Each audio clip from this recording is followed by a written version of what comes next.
चलिए, हम लोग का चल रहा था स्थानीय स्वशासन, जिसमें हम लोग पंचायती राज व्यवस्था लगभग पढ़ चुके थे। अब आती उसमें नगरीय व्यवस्था बाकी है और उसकी समितियां क्या बाकी है। ठीक है, तो हम लोग पढ़ते भी जाएंगे और रिविजन मारते जाएंगे, एकदम क्विक एंड फास्ट मंजिल पर पहुंचेंगे। चलो, स्थानीय स्वशासन को कितने भागों में बांटा गया है? 2 भागों में। कौन कौन सा? और शहरी क्षेत्र। ठीक है, नगरीय क्षेत्र को शहरी क्षेत्र भी कहा जाता है। उसके बाद ग्रामीण क्षेत्र को कितने स्तर में बांटा गया है? 3। सबसे छोटा स्तर ग्राम पंचायत, उसके बाद ब्लॉक पंचायत, उसके बाद जिला पंचायत। इसे ग्रामीण स्तर के क्षेत्र में बांटा गया है। और शहरी और नगरीय क्षेत्र में सबसे निचले में कौन स्तर पर है? नगर पालिका, उसके बाद नगर पंचायत, उसके बाद नगर निगम।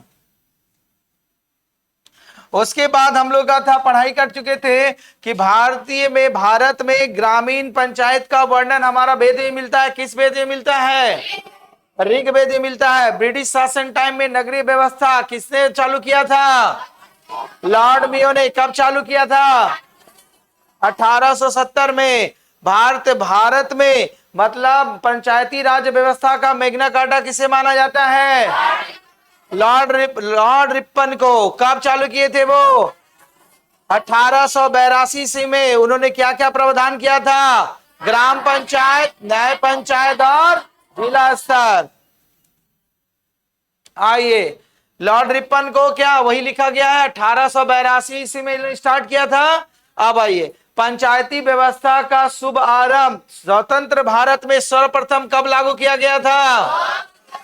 2 अक्टूबर 1959। उस समय तत्कालीन प्रधानमंत्री कौन थे? पंडित जवाहरलाल नेहरू। कौन सा जिला में लागू किया गया था? राजस्थान के नागौर जिला में। दूसरी बार कब लागू किया गया था? 11 अक्टूबर 1959 में। कहां पर? आंध्र प्रदेश के महबूब जिले में। उसके बाद पंचायती राज व्यवस्था के लिए विधि व्यवस्था किस अनुच्छेद में वर्णित है? अनुच्छेद 243 के अंग में। इसमें क्या कितने साल की पंचायती होती है? 5 साल। ठीक है, पंचायत के चुनाव के लिए सदस्य की न्यूनतम आयु कितनी होनी चाहिए? 21 वर्ष होनी चाहिए। कौन कौन सा ऐसा जिला राज्य है जहां पर पंचायती राज व्यवस्था लागू नहीं हुआ है? नागालैंड, मिजोरम और मेघालय। और केंद्र शासित प्रदेश में दिल्ली। चलिए, उसके बाद पंचायती राज व्यवस्था के सुधार के लिए कुछ समितियां का गठन किया गया था। उस समिति में जो मुख्य समिति है उसके वर्णन किया गया है। जिस समिति में सबसे पहला नाम आता है बलवंत राय मेहता समिति। कब की समिति बनाई गई थी? 1957 में। दूसरी समिति का नाम क्या है? अशोक मेहता समिति। समिति का नाम क्या है? अशोक मेहता समिति। कब ये बनाई गई थी? देखो, इसका साल में कितना साल का गैप है? 20 साल का गैपिंग है। फिर उसके बाद कौन समिति बनाई गई थी? पीवी के राय समिति। कब बनाई गई थी? 1985 में। अगली समिति का नाम क्या है? LM सिंघवी समिति। कब बनाई गई थी? 1986 में। उसके बाद 73वां संविधान संशोधन क्या है? कब लागू किया गया था ये? 1993 में। ये भी बताएंगे कि हमारे संविधान जो पंचायती राज व्यवस्था हुई उसकी संवैधानिक मान्यता जो मिली 73वां संविधान संशोधन के द्वारा, जो 1993 में आई थी। समितियां तो बन गई थी, व्यवस्था बन गया था, लेकिन उसे संविधान के द्वारा प्रमाणिकता नहीं मिली थी। तो 73वां संविधान संशोधन करके उसे वो संवैधानिक मान्यता मिली। ठीक है, आज हम लोग बलवंत राय मेहता समिति तो पढ़ लिए थे। देखिए, बलवंत राय मेहता समिति का मुख्य बिंदु क्या था कि इन्होंने सिफारिश की थी कि जो पंचायत राज व्यवस्था है उसको कितने स्तर में बांटना चाहिए? 3 स्तर में। कौन सा? ग्राम पंचायत, पंचायत समिति और जिला समिति, जिला परिषद जिसको बोलते हैं। और इसमें यह बात बताया गया था, इसमें सरकार का हस्तक्षेप जो होगा निम्न स्तर रहेगा, वो केवल मॉनिटरिंग निगरानी कर सकते हैं। ठीक है, और योजना बनाने का अधिकार उन्हें स्वयं को सीमित रखा था। ठीक, आज हमारी दूसरी समिति चलेगी जिसका नाम है, ये तो आपको बता दिया गया था, उसी समिति को सिफारिश होने के बाद जो हुआ था क्या बोलते हैं बलवंत राय मेहता समिति बनने के बाद सर्वप्रथम लागू किया गया था 2 अक्टूबर 1959 ईस्वी को राजस्थान के नागौर जिले में। लागू होने के बाद उसमें देखा गया कि इसमें और भी पंचायती व्यवस्था में सुधार करने की दरकार है। तब उन्होंने फिर दोबारा एक समिति का गठन किया जिसका नाम था आपका क्या, अशोक मेहता समिति। तो उस समिति ने पंचायती राज व्यवस्था के लिए क्या क्या सुधार बताए उसके बारे में आज हम लोग पढ़ाई करेंगे।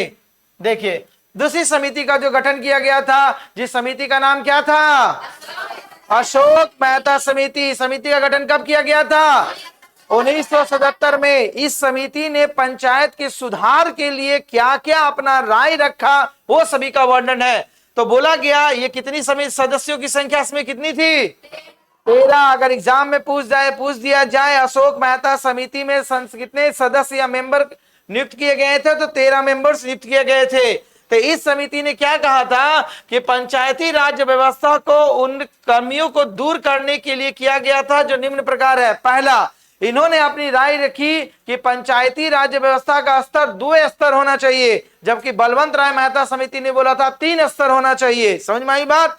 तो इन्होंने पहला बात ये रखा कि पंचायत का स्तर कितना स्तर होना चाहिए, 2 स्तर। तो एग्जाम में आपसे पूछा जाएगा कि किस समिति ने पंचायती राज व्यवस्था को 2 स्तर में करने की मांग की थी, तो समिति का नाम क्या था, अशोक मेहता समिति। और 3 स्तर की मांग किया था, उस समिति का नाम बलवंत राय मेहता समिति। यही क्वेश्चन यही से राइज होता है। तो उन्होंने पंचायत की संरचना को कितने स्तर में बोला था, 2 स्तर में, जिसमें प्रथम स्तर पर मंडल पंचायत, जिसमें कितना गांव को नियुक्त किया गया था, 15 से 20 गांव मिला करके एक एक मंडल बनाया जाए, तथा द्वितीय स्तर में जिला परिषद होना चाहिए। ठीक, पहला मांग किया था। तो इन्होंने पहले स्तर में कितने कितने गांव को शामिल करने की बात की थी, 15 से 20 गांव को शामिल करने की मांग की थी। और इन्होंने सबसे इंपॉर्टेंट बात पर रखा था ये भी कि जो न्याय पंचायत होना चाहिए वो ग्राम स्तर पर होना चाहिए। इसीलिए उन्होंने न्याय पंचायत के गठन किए जाए। और पंचायतों का कार्यकाल देखिए, ये कितना साल रखने की मांग की थी। तो आपसे क्वेश्चन पूछा जाएगा किस समिति ने पंचायत का कार्यकाल 4 साल की मांग की थी, उस समिति का नाम। अब बलवंत राय मेहता समिति कितने साल, 5 साल। ठीक है, यही दोनों का डिफरेंस भी देखते जाइएगा। आगे देखिए, इसमें इन्होंने बात रखा कि पंचायत का जो चुनाव होता है दल के आधार होना चाहिए, मतलब पार्टी बेस्ड होना चाहिए। समझ में आए। लेकिन जो आगे चल के देखो, अभी जो पंचायत का चुनाव होता है किसी पार्टी का होता है नेतृत्व, नहीं होता है, आम जनता के द्वारा होता है। तो इन्होंने जिस समिति बनाई, तो पहली समिति का मांग किया कि 2 स्तर पर बांट देना चाहिए। दूसरा इन्होंने बोला कार्यकाल 4 साल का होना चाहिए। तीसरा बोला कि पंचायत स्तर का चुनाव जो होता है दल आधारित होना चाहिए, पार्टी आधारित होना चाहिए, इन्होंने मांग की। और उसके बाद बोला गया पंचायती राज व्यवस्था को संवैधानिक स्वरूप प्रदान करने की मांग सर्वप्रथम इसी समिति ने की थी। संवैधानिक मतलब हमने पंचायती राज व्यवस्था को लाभ बना दिया, लेकिन जब इसको संवैधानिक मान्यता नहीं देंगे तो पूरा देश में लागू नहीं हो पाएगा, कुछ कुछ जगह होगा। तो इसी समिति ने मांग की थी जो पंचायती राज व्यवस्था हो उसे संवैधानिक मान्यता मिले।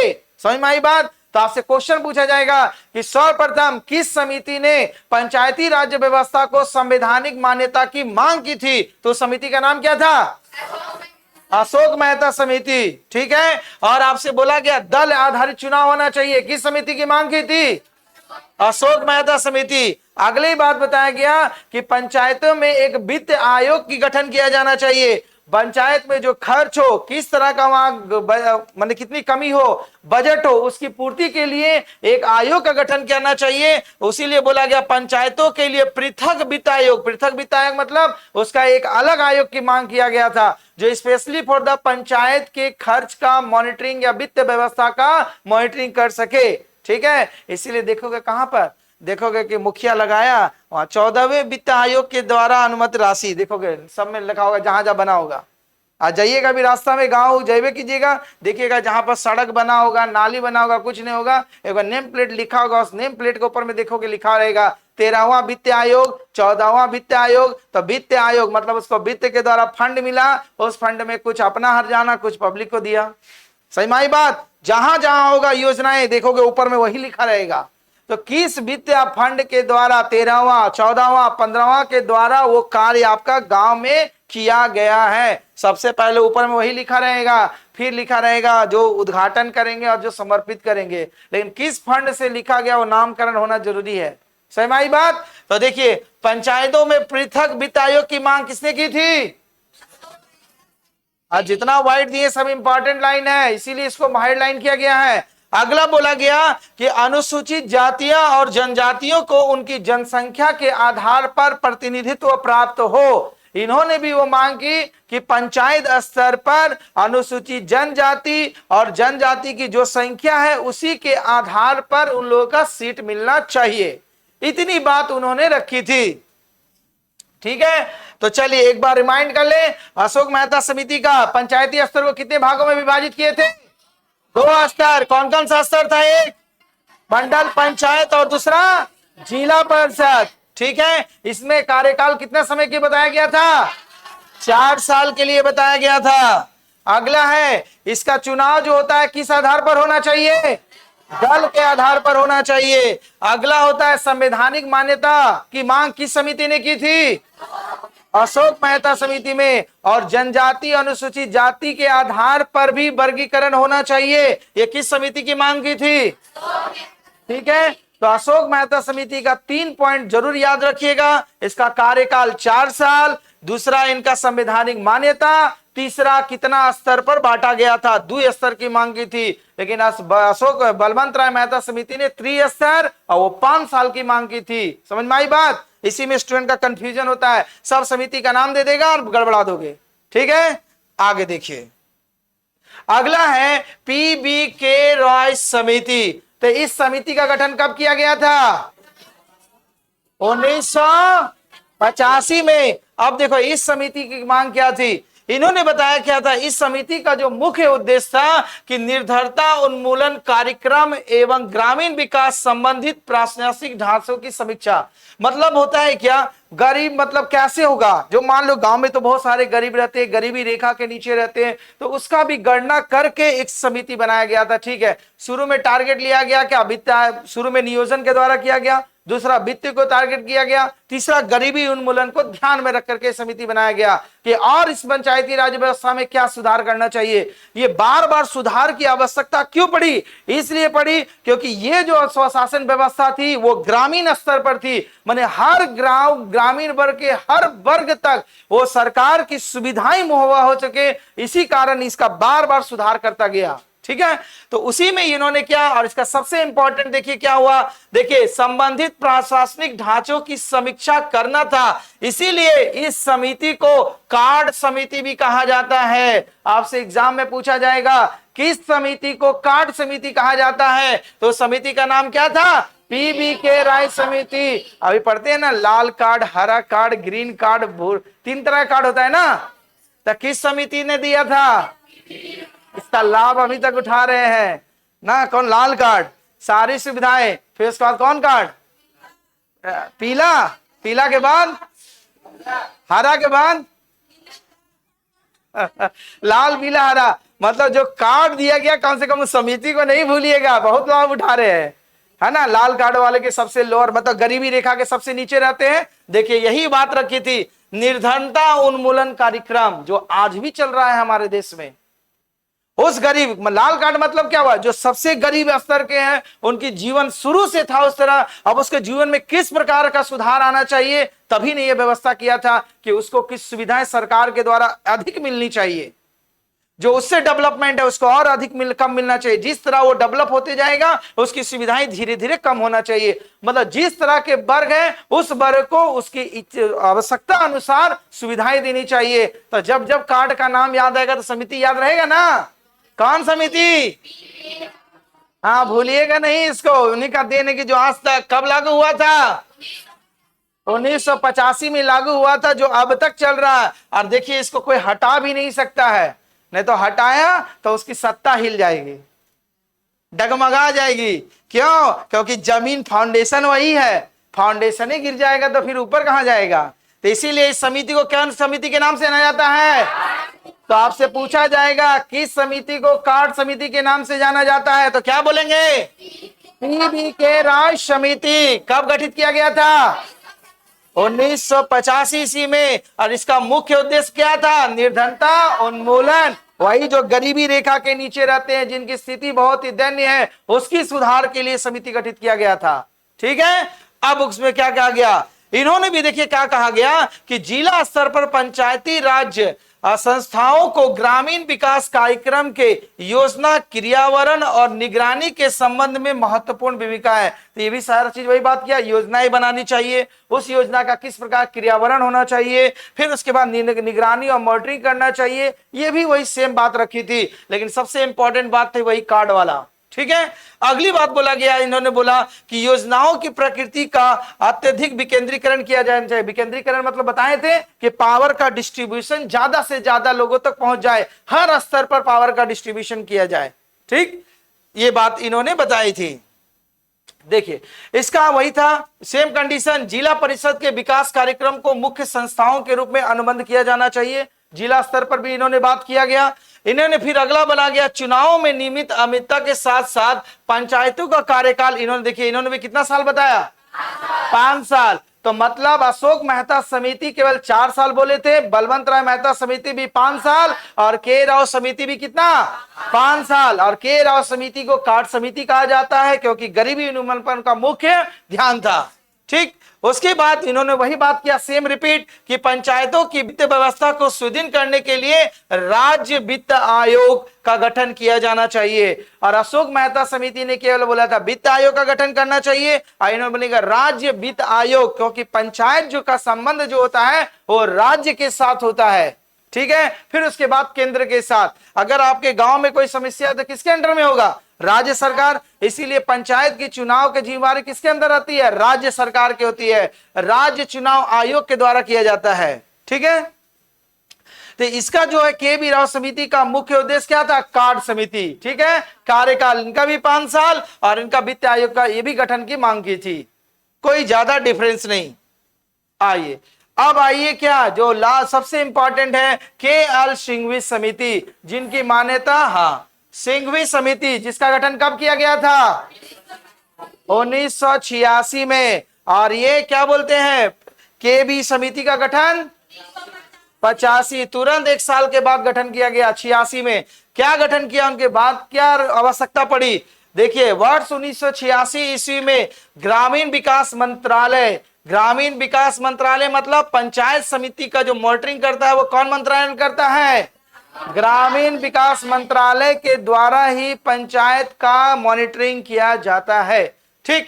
तो बोला गया पंचायती राज व्यवस्था के सुधार के अवधारणा पत्र प्रस्तुत करने हेतु एक समिति का गठन किया गया। और ये समिति का गठन कब किया गया था? नवंबर 1986 में। और उस समिति का नाम क्या था? LM सिंघवी समिति। ठीक। अब इस समिति का देखिए इंपॉर्टेंट क्या रहा, देखिए बोला गया पंचायतों में दल की भागीदारी नहीं होनी चाहिए। और किस समिति ने मांग किया था कि पंचायत में दल की भागीदारी होनी चाहिए? अशोक मेहता समिति ने मांग किया था कि पंचायत स्तर पर दल का होना चाहिए, लेकिन इस समिति ने फिर रिपोर्ट दिया कि नहीं, पंचायत स्तर पर दल मतलब का भाग जो पार्टियां होती है उसका भागीदारी नहीं होना चाहिए, इन्होंने मांग की। दूसरा, इन्होंने सेम मांग किया कि पंचायती राज व्यवस्था को संवैधानिक दर्जा दिया जाए। तो संवैधानिक दर्जा की मांग सर्वप्रथम किस समिति ने किया था? अशोक मेहता समिति। भूलिएगा नहीं, यही तो उसका है। उन्होंने 4 साल संवैधानिक मान्यता और दल के आधार पर चुनाव होना चाहिए, यही तो इसका मुख्य टारगेट था। तो इस समिति ने भी फिर वही बात रखा कि नहीं, जो पंचायती राज व्यवस्था है उसको संवैधानिक मान्यता होनी चाहिए। तीसरा, इसका सबसे इंपॉर्टेंट है, ग्रामीण न्यायालय और ग्राम न्याय पंचायत की उचित व्यवस्था की जानी चाहिए। इन्होंने भी अपनी फाइनल रिपोर्ट में किया कि ग्राम स्थान पर ग्राम पंचायत होनी चाहिए, ग्राम पंचायत ग्राम न्यायालय की व्यवस्था की जानी चाहिए। जैसे आपको बताए थे ना कि अगर कोई झगड़ा हो जाता है ग्राम स्तर पर तो पहले वो कहाँ सुनवाई होगी? पंचायत समिति में। पंचायत समिति जो बनता है, देखिएगा आपका चुनाव में पंचायत समिति बने, कौन है पंचायत समिति आपके गांव का? नहीं पता कौन है? चले जो भी है, एक व्यक्ति है ना नियुक्त किया हुआ, तो कहने का सेंस ये है, तो जो आपका झगड़ा होगा तो पहले वो मैटर जाएगा पंचायत समिति के पास, मुखिया उसका सुनवाई नहीं करता है, पंचायत समिति से नहीं होगा तब वो चला जाएगा जिला स्तर पर। सही में आई बात। लेकिन ग्राम की छोटी छोटी समस्याओं को मॉनिटरिंग करने का अधिकार पंचायत समिति का है। और ये किस समिति ने मांग की थी? LM सिंघवी समिति, जिसका गठन कब किया गया था? 86 में। इसका सबसे इंपॉर्टेंट लाइन यही है कि ग्रामीण न्यायालय और न्याय पंचायत की व्यवस्था होनी चाहिए। ये क्वेश्चन अगर पूछेगा तो इस समिति का नाम याद रखिएगा, ठीक है। आइए, उसके बाद इन्होंने छोटा छोटा विवरण दिया जो सबसे मिलता जुलता आपका है। पहला बात बोला गया कि पंचायतों का चुनाव निष्पक्ष रूप से, निष्पक्ष तो हर चुनाव होना चाहिए, मतलब एकदम स्वतंत्र रूप से, कोई भी किसी तरह का गड़बड़ी नहीं होना चाहिए, निष्पक्ष एवं नियमित अंतराल पर होना चाहिए। कराने के लिए राज्य के मुख्य निर्वाचन अधिकारी इसके लिए उत्तरदायी होना चाहिए। मतलब इन्होंने मांग की थी कि जो पंचायत स्तर पर जो चुनाव होता है और निष्पक्ष होना चाहिए और एक अवधि के दौरान होना चाहिए, और इसका मॉनिटरिंग करने के लिए किसे नियुक्त किया जाना चाहिए? राज्य मुख्य चुनाव आयुक्त को। हर राज्य में चुनाव आयुक्त होता है, उसकी मॉनिटरिंग में होना चाहिए। यही सिंघवी समिति ने मांग की थी, ठीक। अगला उन्होंने बोला था प्रत्येक पंचायत की समस्याओं और विवादों का निपटारा के लिए पंचायती राज अधिकरण की स्थापना की जानी चाहिए। याद रख लीजिए, इसमें ये इंपॉर्टेंट है और ये उतनी कम इंपॉर्टेंट, लेकिन जानना जरूरी है कि किस में, क्योंकि देखो ये जनरली क्या है ना कि जब आपको डिटेल जब लिखा जाता है एमसीक्यू में जरूरी नहीं है, लेकिन अगर आप डिस्क्रिप्टिव पेपर लिखिएगा तब वहां पर आपको लिखने के लिए बोल देगा पीवी सिंघवी समिति के बारे में वर्णित कीजिए, तब आपको तो लिखना पड़ेगा ना। कुछ नहीं लिखिएगा तो कहा जाने क्या बोलेगा? एमसीक्यू पीटी में तो पास कर जाएगा, तो मेंस में नहीं पास कर पाइएगा, तो वहां आपको लिखना पड़ता है कुछ, ठीक है। तो अगर आप एमसीक्यू बेस्ड है तो इसको याद रखने के रीडिंग मान लेना उतना इंपॉर्टेंस नहीं है, लेकिन जो मेंस करोगे तो लिखना जरूरी हो जाएगा, क्योंकि वहां समिति लिखा रहेगा और उसके बारे में लिखना पड़ेगा, ठीक है। तो रिमाइंड कर लीजिए एक बार, प्रत्येक पंचायतों की समस्या और विवादों को निपटारन के लिए क्या गठन करने की मांग की थी? पंचायती राज अधिकरण की स्थापना होनी चाहिए, इन्होंने मांग की। अगला मांग की कि केंद्र सरकार प्रत्येक राज्य हेतु राज्य वित्त आयोग, देखो राज्य वित्त आयोग की मांग इससे पहले भी समिति ने की थी। किस समिति ने मांग की थी?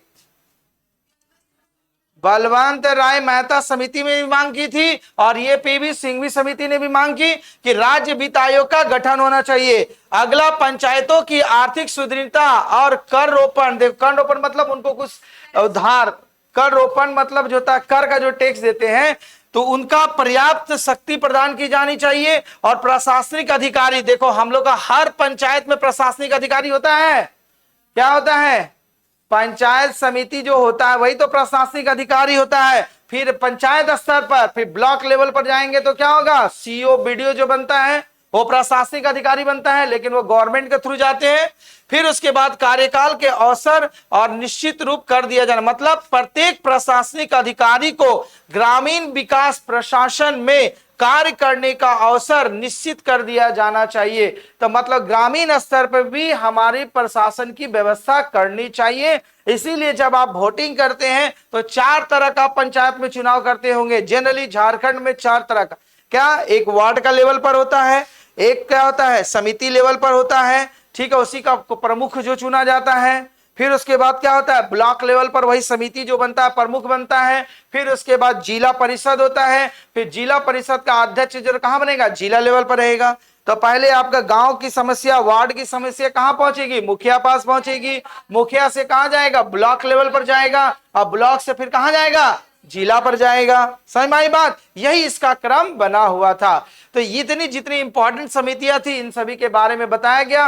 अब जब हमारे समिति बन गई तो इसे संवैधानिक मान्यता भी मिलनी चाहिए, तभी तो इस पर कार्य किया जाएगा और इसे केंद्र मॉनिटरिंग होगा। तो उसी में संविधान संशोधन का पहला कड़ी आएगा, जो 73वां संविधान संशोधन। तो आपसे पूछा जाएगा 73वां संविधान संशोधन में किसकी व्यवस्था की गई थी? पंचायती राज व्यवस्था, ठीक है। तो देखिए 73वां संविधान संशोधन में वही लिखा गया, देखिए पंचायती राज से संबंधित है। तो 73वां संविधान संशोधन किससे संबंधित है? पंचायती राज व्यवस्था से। और 74वां संविधान संशोधन नगरीय व्यवस्था से, ठीक है। तो वही 73वां संविधान संशोधन जो था, जो पंचायती राज व्यवस्था से संबंधित थी, इसके द्वारा संविधान, याद रखिएगा कौन से भाग में, अनुच्छेद 243 का क से लेकर के कहां पर, अन्य तक, कुल कितने अनुच्छेद इसमें गठित किए गए हैं? तो अनुच्छेद की संख्या पंचायती राज व्यवस्था में कितना बताया गया है? 16 बताया गया है। और अनुसूची कितना, 11 को प्रावधान किया गया है। तो भाग कितना था इसमें? और भाग 9 के किस अनुच्छेद के तहत? 243। कहां से कहां तक? अंग तक। कितना अनुच्छेद है टोटल इसमें? 16। अनुसूची 11 है, याद रखिएगा जरूर। आइए, उसके बाद हुआ जो बताया गया था 1986 ईस्वी में गठित पीएल सिंघवी समिति की सिफारिश के आधार पर 73वां संशोधन, संविधान संशोधन अधिनियम, जो कब पारित किया गया था? 93 में पंचायती राज्य को संवैधानिक मान्यता प्रदान की गई।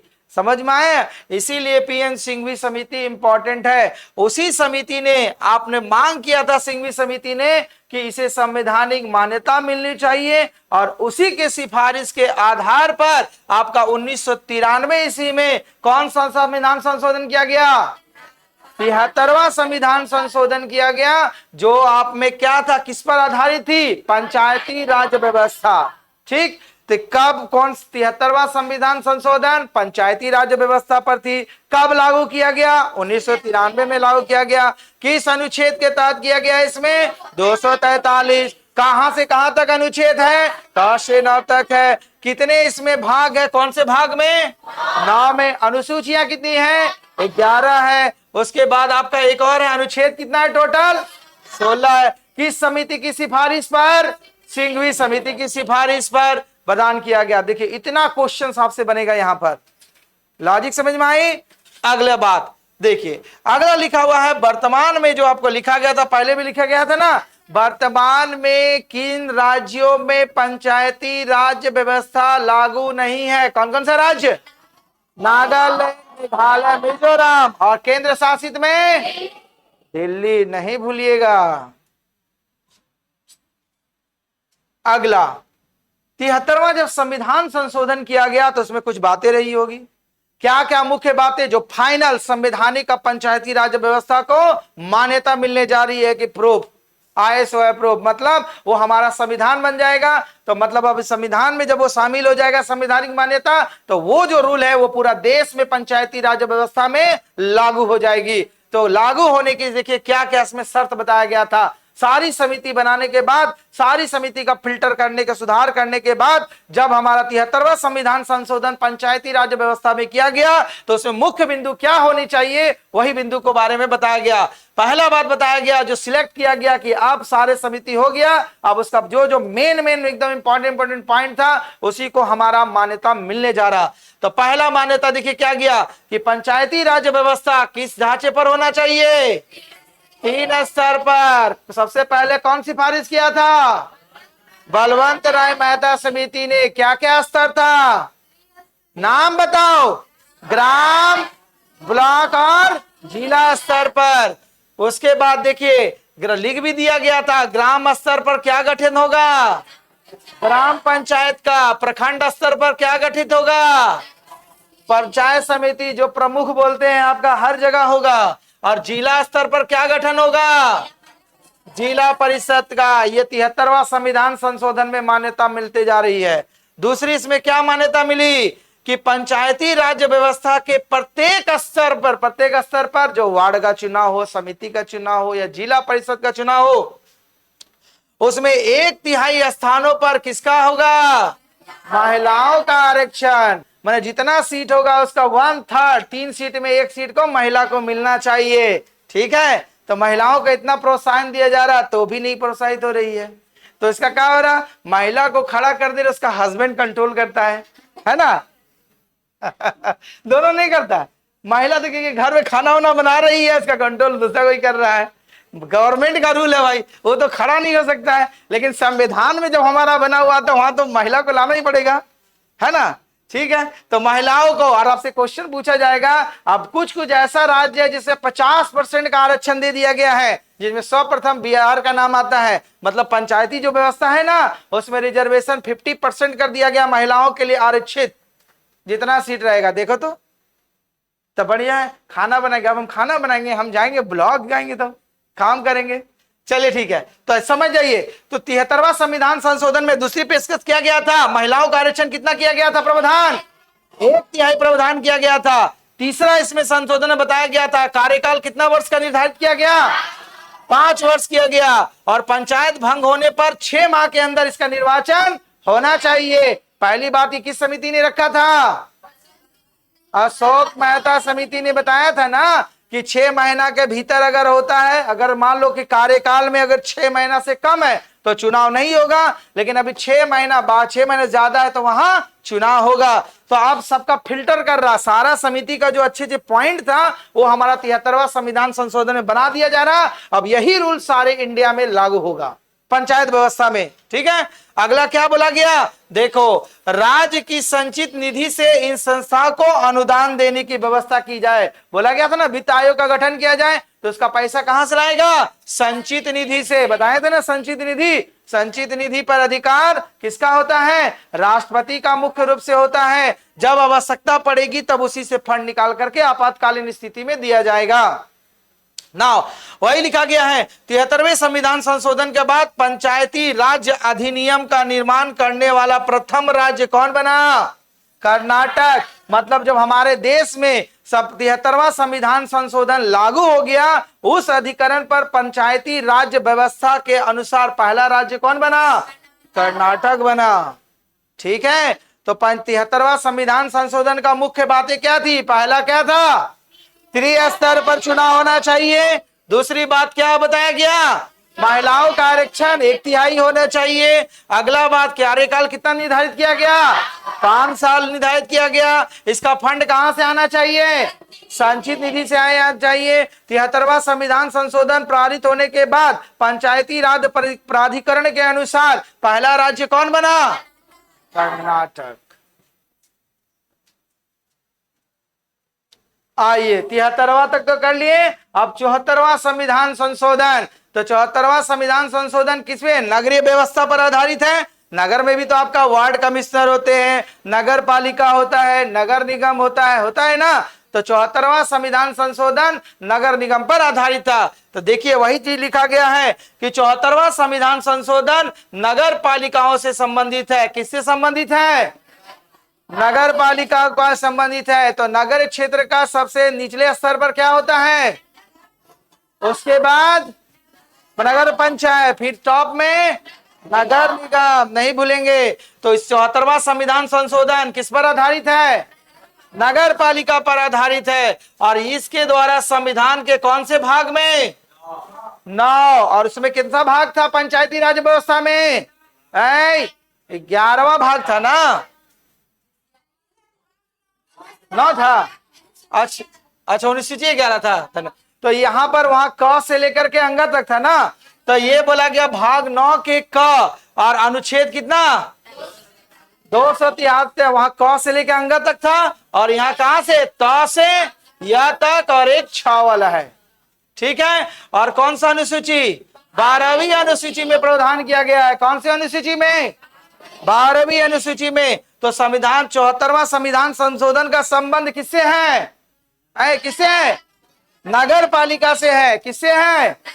नगर पालिका से है। और किस अनुच्छेद के तहत? कहां से कहां तक? त से यहां तक और छ तक। कौन सी अनुसूची? 12वीं अनुसूची के अंतर्गत। इसमें नगर पालिकाओं के कुल वर्णित संख्या कितना विषय के बारे में बताया गया है? और नगर पंचायत में 16। ठीक है, क्योंकि ये ज्यादा है तो इसमें 18 कर देंगे। अब आइए, ये जो 74वां संविधान संशोधन हुआ तो इसमें मुख्य बातें होंगे 73वां का तरह। तो नगर निगम में क्या क्या होनी चाहिए इस कंडीशन समझ लीजिए।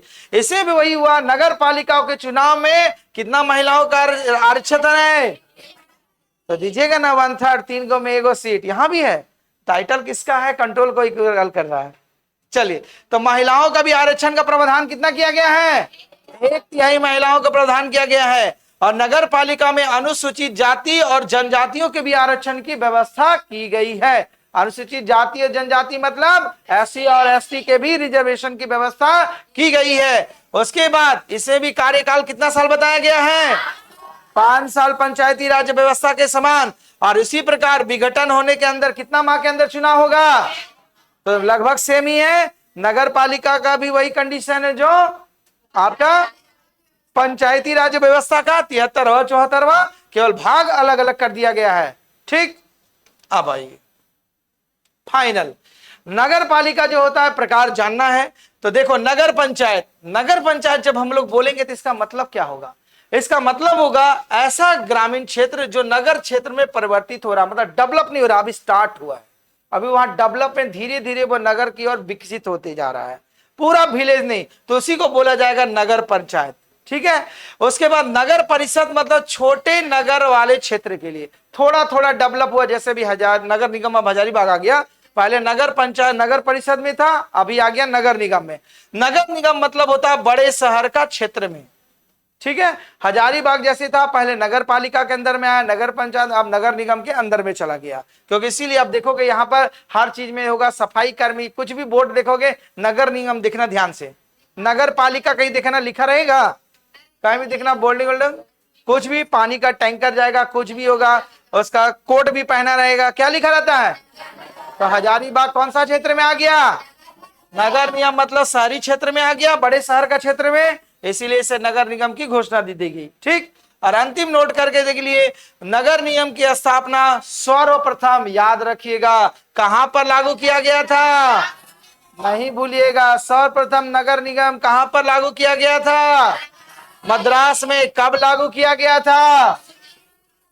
19 सितंबर 1988 में। सोचिए, देश आजाद होने से पहले ही लागू था वहां पर। उसके बाद 1967 में बोर्ड ऑफ डायरेक्टर मद्रास ने इसे किसकी घोषणा कर दी? उस समय था ये डेवलप हो चुका था। ठीक है, तो आप फाइनल बोल दिए, नगर निगम सर्वप्रथम हमारे देश में कहां पर लागू हुआ था? मद्रास में। कब लागू हुआ था? 19 सितंबर 1988 में, अच्छा सॉरी 1688 में। उसके बाद इसको किस नाम में बदल दिया गया? नगर निगम में। कब? 1687 के। और है बस खत्म। तो इतना था आपका पंचायती राज व्यवस्था का पूरा वृत्तांत। तो उम्मीद करते हैं समझ में आ गया होगा। इससे रिलेटेड जितने भी क्वेश्चंस होंगे घर में प्रैक्टिस कर लीजिएगा, जिससे आपका जीके थोड़ा दुरुस्त हो जाए। इसी के साथ पंचायती राज व्यवस्था समाप्त। जय हिंद।